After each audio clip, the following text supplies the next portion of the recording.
তবে এবার নাটোরের অর্ধশত মণ্ডপ হচ্ছে না পূজার আয়োজন, যার প্রভাব পড়েছে ব্যবসা বাণিজ্যে। নিয়ে আরও জানাতে নাটোরের কাপড়িয়াপট্টি থেকে যুক্ত হচ্ছেন মাহবুব হোসেন। মাহবুব, একটু জানাবেন পূজা মণ্ডপ কমায় ব্যবসা বাণিজ্যে কি ধরনের প্রভাব পড়ছে?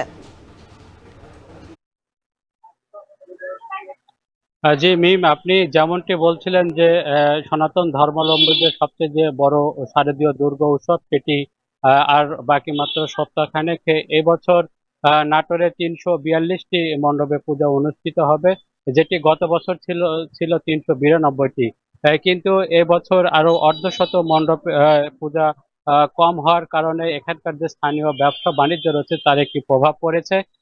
এই প্রভাবের কারণে এবছর আমরা যারা ব্যবসায়ী নেতারা রয়েছেন তাদের সঙ্গে কথা বলেছি, তারা আমাদেরকে জানিয়েছেন এবছর তারা প্রায় 100 কোটি টাকার একটি ব্যবসা তারা প্রত্যাশা করেছিলেন। কিন্তু বর্তমান পরিবেশ পরিস্থিতির কারণে এখন অনেকে বেচা কিনা কম।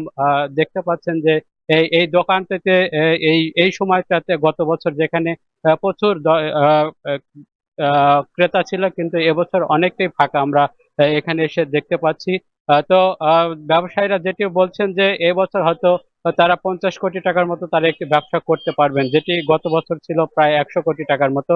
তো এই বর্তমান পরিবেশ পরিস্থিতির কারণে এমনটি কম হওয়ার কারণ তারা বলছে। এবং যারা যারা নেতারা রয়েছেন এই সনাতন ধর্মাবলম্বীরা তারা বলছেন যে এবছর তারা যে বর্তমান পরিবেশ পরিস্থিতি রয়েছে তারা যদি সুষ্ঠু এবং শান্তিপূর্ণভাবে পূজা অনুষ্ঠিত করতে পারতো বা তারা যদি পারে তাহলে তারা যে উৎসবটা যদি আরো বড় হয় সেক্ষেত্রে কিন্তু বেচাকেনা বেশি হয় এবং উৎসবটা বড় হলে ব্যবসা বাণিজ্য আরো বেশি হয়। তো মিম, এই ছিল আমার কাছে নাটোর থেকে সবচেয়ে তথ্য। নাটোর থেকে সরাসরি যুক্ত হয়েছিলেন সহকর্মী মাহবুব হোসেন। এখন জনপদে নিচ্ছি আরো একটা